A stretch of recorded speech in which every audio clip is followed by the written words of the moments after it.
প্রিয় শিক্ষার্থী বন্ধুরা, আশা করি তোমরা সবাই ভালো আছো। আমিও ভালো। আমার ঘরে আমার স্কুল এই শিরোনামে আমি মোহাম্মদ নুরুল ইসলাম, সহকারী শিক্ষক, চিলোরা পূর্ব অম্বরপুর কারিগরি উচ্চ বিদ্যালয়, চান্দিনা, কুমিল্লা অনলাইন ক্লাসে আজ আমি তোমাদের মাঝে হাজির হয়েছি নবম শ্রেণীর ইংরেজি দ্বিতীয় পত্রের একটি গুরুত্বপূর্ণ লেসন নিয়ে।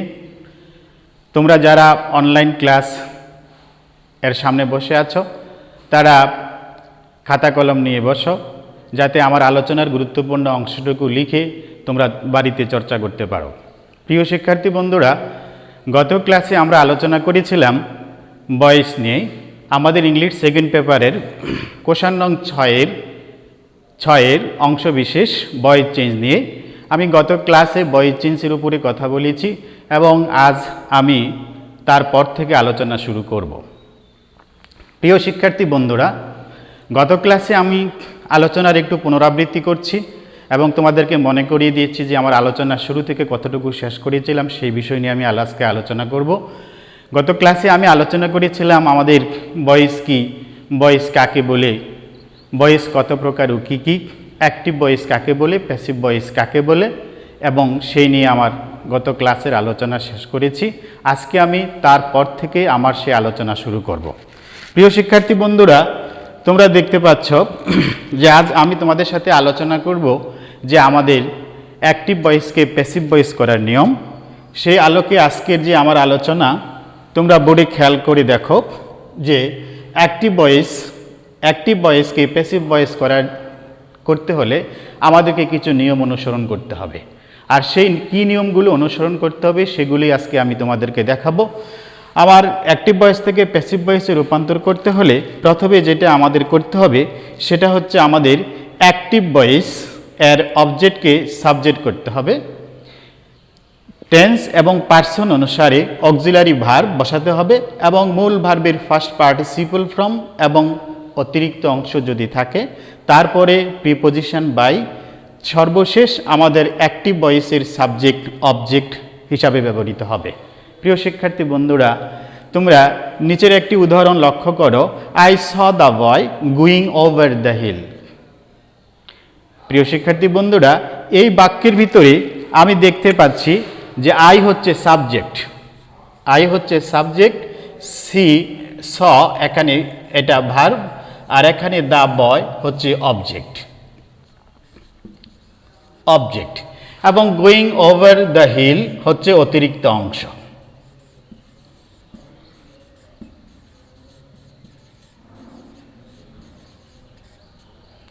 প্রিয় শিক্ষার্থী বন্ধুরা, তোমরা বোর্ডের দিকে লক্ষ্য করো যে I saw the boy going over the hill, এই আই হচ্ছে এই বাক্যের সাবজেক্ট,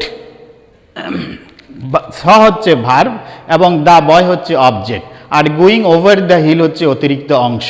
সুতরাং আমার অ্যাক্টিভ ভয়েসকে প্যাসিভ ভয়েস করতে হলে প্রথম নিয়ম অনুসারে অ্যাক্টিভ ভয়েসের অবজেক্ট হবে সাবজেক্ট।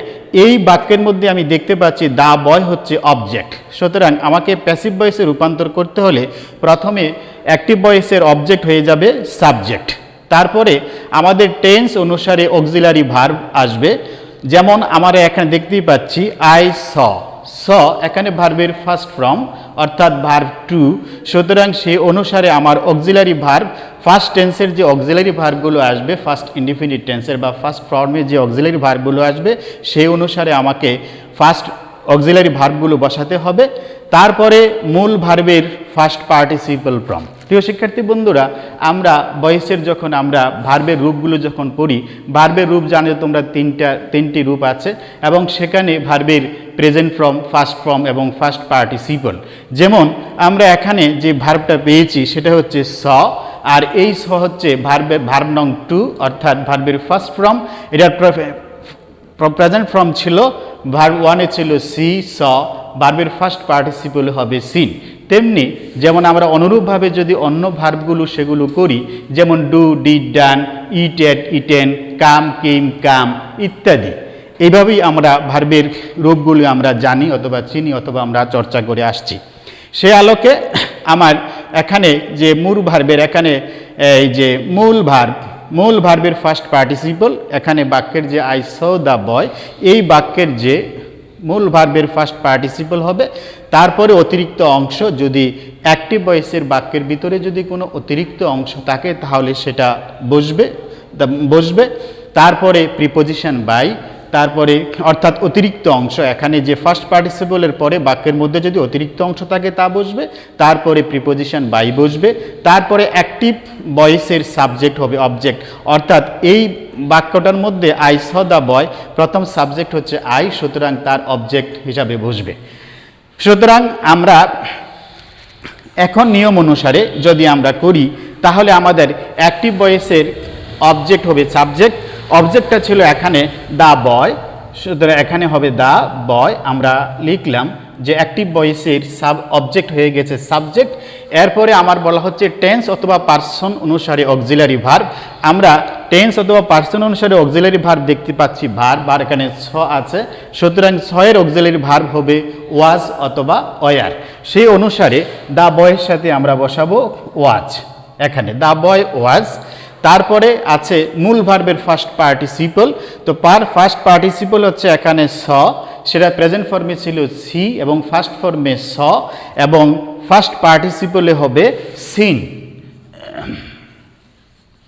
সিন। তারপরে আমরা লিখব মূল ভার্বের ফার্স্ট পার্টিসিপল শেষ হলো, এরপরে যদি অতিরিক্ত অংশ থাকে। প্রিয় শিক্ষার্থী বন্ধুরা, এই বাক্যের মধ্যে আমরা অতিরিক্ত অংশ দেখতে পাচ্ছি গুইং ওভার দ্য হিল, সুতরাং তারপরে ভার্বের ফার্স্ট পার্টিসিপলের পরে আমাদের অতিরিক্ত অংশ কি বসবে? Going, going over, over, over the hill, going over the hill. তারপরে আসবে প্রিপোজিশন বাই, প্রিপোজিশন বাই, এবং সর্বশেষ আমার অ্যাক্টিভ ভয়েসের সাবজেক্ট হবে অবজেক্ট, অর্থাৎ আই, আইয়ের অবজেক্ট আমরা জানি মি। সুতরাং I saw the boy going over the hill, এই বাক্যের যদি পুরো আমি প্যাসিভ করি তাহলে নিয়ম অনুসারে এখন আমার the boy was seen going over, going over the hill, over the hill by me। এখানে আমার আয়ের অবজেক্ট হচ্ছে মি। সুতরাং এই বাক্যের আলোকে যদি আমরা করি নিয়ম অনুসারে, আমার অ্যাক্টিভ ভয়েস করতে গেলে আমরা সাবজেক্ট অবজেক্ট সাবজেক্ট হবে, সাবজেক্ট অবজেক্ট হবে, এবং টেন্স অথবা পার্সন অনুসারে ভার্ব টু বি আসবে বা অক্সিলারি ভার্ব আসবে। তারপরে আমাদের যদি ভার্বের ফার্স্ট পার্টিসিপল, তারপরে অতিরিক্ত অংশ, এবং সর্বশেষ বাই, এবং পরে অ্যাক্টিভ ভয়েসের সাবজেক্ট হবে অবজেক্ট। এই অনুসারে আমরা প্রত্যেক অ্যাক্টিভ ভয়েসকে আমরা প্যাসিভ ভয়েসে রূপান্তর করতে পারি। প্রিয় শিক্ষার্থী বন্ধুরা, এবার আমি তোমাদেরকে দেখাবো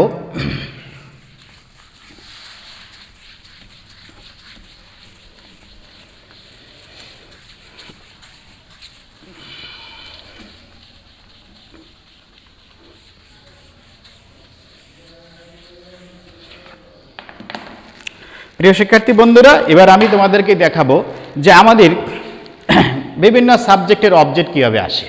আমরা অবজেক্টকে সাবজেক্ট করি, সাবজেক্টকে অবজেক্ট করি, এটা কিভাবে আমাদের আসে সেটা আমি দেখাবো।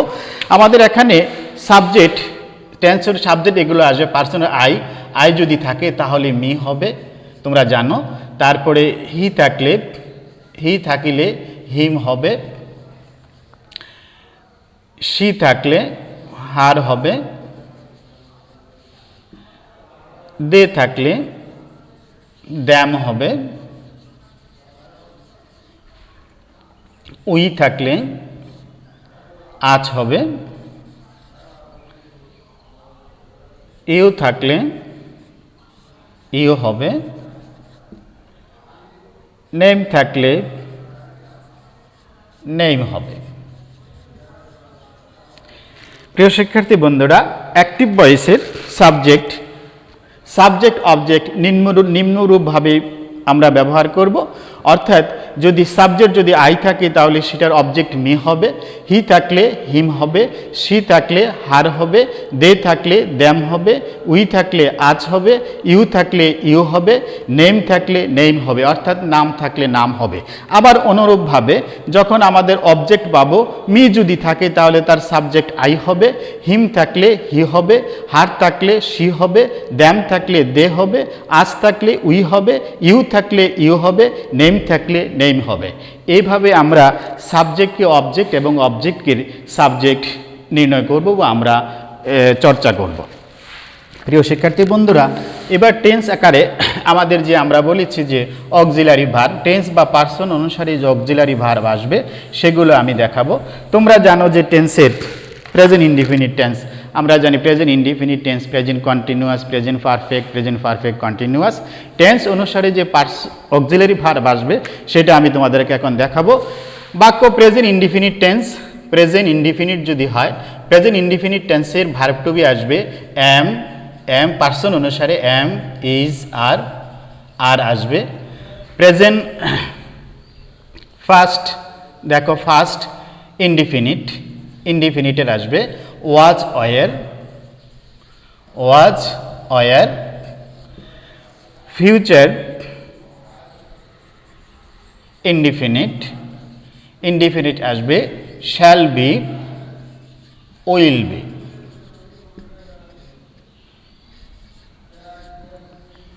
অনুরূপভাবে প্রেজেন্ট কন্টিনিউয়াসের আসবে am being, am being, is being, are being. Past কন্টিনিউয়াসের আসবে was being, were being.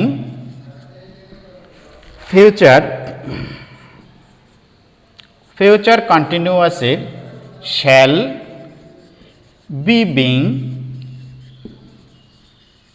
Will be being ইত্যাদি হবে। অনুরূপভাবে প্রেজেন্ট পারফেক্ট টেন্সের হেভ বা has, past perfect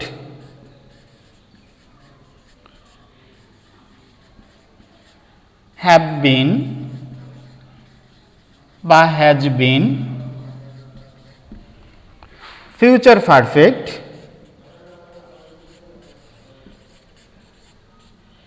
shall have been অথবা উইল হ্যাভ বিন। প্রিয় শিক্ষার্থী বন্ধুরা, আমরা বোর্ডের দিকে খেয়াল করি এবং আমরা লক্ষ্য করে দেখি যে টেন্স অনুসারে যে ভার্ব টু বি আসবে সেগুলো আমরা সবসময় আমাদের টেন্স অনুসারে ভার্ব টু বি বুঝবে। আমাদের অ্যাক্টিভ ভয়েসের বাক্য যদি প্রেজেন্ট ইনডিফিনিট টেন্সের হয় তাহলে সেই প্রেজেন্ট ইনডিফিনিট টেন্সের টেন্স এবং পার্সন অনুসারে ভার্ব টু বি আসবে am, is, are. First indefinite যদি হয় তাহলে তার ভার্ব অক্সিলারি ভার্ব আসবে ওয়াজ, ওয়ার। ফিউচার ইনডিফিনিট টেন্সের আসবে শ্যাল বি, উইল বি। আবার প্রেজেন্ট অনুরূপভাবে প্রেজেন্ট কন্টিনিউয়াস যদি হয় তাহলে এম, ইজ, আর এর সাথে বিং যুক্ত হবে। এবং ফার্স্ট কন্টিনিউয়াস যদি হয় তাহলে ওয়াজ, ওয়ারের সাথে বিং যুক্ত হবে। এবং ফিউচার কন্টিনিউয়াস যদি হয় তাহলে তার সাথে শ্যাল বি অথবা উইল বি এর সাথে বিং যুক্ত হবে। অনুরূপভাবে প্রেজেন্ট পারফেক্ট টেন্সের অক্সিলারি ভার্ব হিসেবে আসবে ভার্ব টু হ্যাভ, অর্থাৎ হ্যাভ, হ্যাজ আসবে। ফার্স্ট পারফেক্ট টেন্সের আসবে হ্যাভ বিন, হ্যাজ বিন। এবং ফিউচার পারফেক্ট টেন্সের আসবে shall have bin, will have been. প্রিয় শিক্ষার্থী বন্ধুরা, এভাবে আমাদের টেন্সের নিয়ম অনুসারে অক্সিলারি ভার্বগুলো আসবে এবং সেগুলো আমরা অ্যাক্টিভ ভয়েস থেকে প্যাসিভ ভয়েসে রূপান্তর করতে হলে আমরা বিশেষ করে টেন্স এবং পার্সনের যে অক্সিলারি ভার্ব সেই টেন্স অনুসারে আমরা পরিবর্তন করব। আমি একটা উদাহরণ তোমাদেরকে দেখাবো।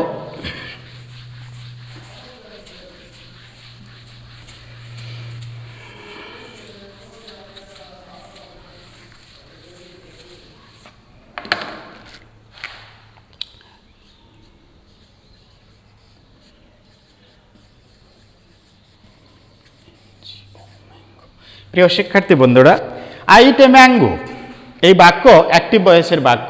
এটাকে যদি আমার প্যাসিভ ভয়েসে করতে গেলি তাহলে আমাদের প্রথমে যেটা আমি আলোচনা করেছিলাম এই বাক্যের সাবজেক্ট এই বাক্যের যে সাবজেক্ট আছে সেই সাবজেক্ট, তারপরে ভার্ব, তারপরে অবজেক্ট, এবং যদি অতিরিক্ত অংশ থাকে তাহলে সেটা। আমাদের সেই স্ট্রাকচার অনুসারে আমরা অবজেক্ট, অ্যাক্টিভ ভয়েসের অবজেক্ট হবে সাবজেক্ট এবং সাবজেক্ট হবে অবজেক্ট, এবং টেন্স অথবা পার্সন অনুসারে আমাদের ভার্ব টু বি অনুসারে ভার্ব অনুসারে অক্সিলারি ভার্ব আসবে, তারপরে ভার্বের ফার্স্ট পার্টিসিপল, তারপরে যদি অতিরিক্ত অংশ যদি থাকে তাহলে বসবে, তারপরে প্রিপোজিশন বাই, তারপরে অ্যাক্টিভ ভয়েসের সাবজেক্ট হবে অবজেক্ট। সেই অনুসারে আমরা এই বাক্যটা present indefinite tense, I eat a mango, এই বাক্যটা প্রেজেন্ট ইনডিফিনিট টেন্স। সুতরাং প্রেজেন্ট ইনডিফিনিট টেন্সের ভার্ব টু বি আমি জানি, সেখানে এম, ইজ, আর সেই অনুসারে আমার বাক্যটা আসবে। বাক্যটা যেমন আমরা এখানে যদি এটাকে প্যাসিভ করি তাহলে অবজেক্ট হবে a mango, mango.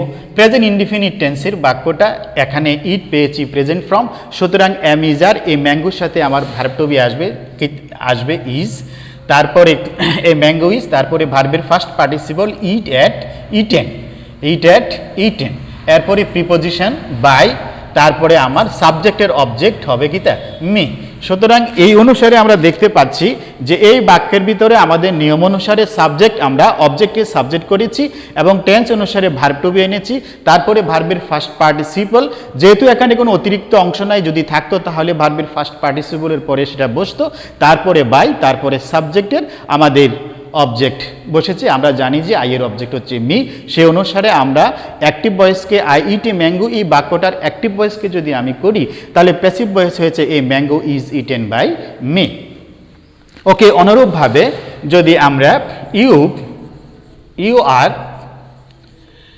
Eating a banana, প্রিয় শিক্ষার্থী বন্ধুরা, তোমরা দেখো যে you are eating a banana, এই বাক্যটা প্রেজেন্ট কন্টিনিউয়াস টেন্সের বাক্য। সুতরাং আমার নিয়ম মোতাবেক আমাকে অনুরূপভাবে সেই নিয়মে আমাকে আগাতে হবে, এবং আমার এই প্রেজেন্ট কন্টিনিউয়াস টেন্সের নিয়ম অনুসারে আমার ভার্ব টু বি আসবে এম, ইজ, আর তার সাথে আমি যুক্ত করব বিং। সুতরাং আমার নিয়ম অনুসারে আসবে এ ব্যানানা, বেনানা। আমার এখানে এই বেনানা ইউর সাথে আমার অক্সিলারি ভার্ব বসাচ্ছে আর, কিন্তু এই বেনানা এখানে থার্ড পারসন সিঙ্গুলার হলে তার সাথে আসবে আমার ইজ, তাহলে তার সাথে আমার যুক্ত হবে কি তা বিং, তাহলে ইজ বিং। ভার্বের first participle it, at, eaten, eaten আমরা নিয়ম মোতাবেক ইটেন, তারপরে বাই, বাই, তারপরে আমার সাবজেক্ট হবে অবজেক্ট ইউ। সুতরাং এই বাক্য থেকে আমরা দেখতে পাচ্ছি যে এইভাবেই নিয়ম অনুসারে আমরা প্রেজেন্ট ইনডিফিনিট, তারপরে প্রেজেন্ট কন্টিনিউয়াস থেকে শুরু করে present perfect, present perfect, first indefinite, first continuous, first perfect, future indefinite, future continuous, future perfect, সেই অনুসারে আমরা কিন্তু নিয়ম মোতাবেক আমরা করে যাব এবং সেই সূত্র অনুসারে আমরা করে যাব, অথবা অক্সিলারি ভার্ব। প্রিয় শিক্ষার্থী বন্ধুরা, আমরা দেখতে পাচ্ছি যে এভাবে এই যে আই ইট এ ম্যাঙ্গো এবং you are eating a banana, অনুরূপভাবে যদি আমরা এখানে প্রেজেন্ট পারফেক্টের আরেকটা যেমন আমরা করি you have eaten a banana, আমরা জানি যে ফার্স্ট প্রেজেন্ট পারফেক্টের সূত্র হচ্ছে সাবজেক্ট প্লাস হেভ বা হিজ প্লাস ভার্বের ফার্স্ট পার্টিসিপল প্লাস অবজেক্ট। অনুরূপভাবে যদি আমরা এই বাক্যটাকে যদি আবার ফার্স্ট ইনডিফিনিটি আমরা নেই তাহলে আই এট এ ম্যাঙ্গো, আবার যদি ফার্স্ট কন্টিনিউয়াসে নেই তাহলে আই এট এ ম্যাঙ্গো, যদি আমরা ফার্স্ট পারফেক্টে নেই তাহলে আমরা I head eaten a mango. অনুরূপভাবে যদি আমরা ফিউচার ইনডিফিনিটে নেই তাহলে I shall eat a mango, তারপরে ফিউচার কন্টিনিউয়াসে যদি আমরা নিয়ে যাই তাহলে সেটা I shall eating a mango. অনুরূপভাবে যদি আমরা ফিউচার পারফেক্টে নেই তাহলে I shall have eaten a mango. প্রিয় শিক্ষার্থী বন্ধুরা, আমাদের আলোচনা থেকে আমরা দেখতেই পাচ্ছি যে টেন্সের অক্সিলারি ভার্ব, সেটা অক্সিলারি ভার্ব টেন্স অনুসারে আসবে। আর কিভাবে আসবে আমি আগের পূর্বেই তোমাদেরকে যেভাবে দেখিয়েছি ঠিক সেভাবে তোমরা এই অ্যাক্টিভ ভয়েসের টেন্স অনুসারের বাক্য অনুসারে তোমরা সেটাকে আনবে এবং আশা করি তোমরা উপকৃত হবে। তোমরা বাড়িতে বসে চর্চা করবে। যদি তোমরা চর্চা করো তাহলে তোমরা আশা করি তোমরা আজ যতটুকু আলোচনা আমি করতে পেরেছি তা নিয়ে তোমরা ভালো করতে পারবে। তো আজকে আলোচনা এ পর্যন্তই। তোমরা সবাই ভালো থাকো, সুস্থ থাকো, সুন্দর থাকো এবং ঘরে অবস্থান করো এই বলে তোমাদের কাছ থেকে বিদায় নিচ্ছি। আল্লাহ হাফিজ।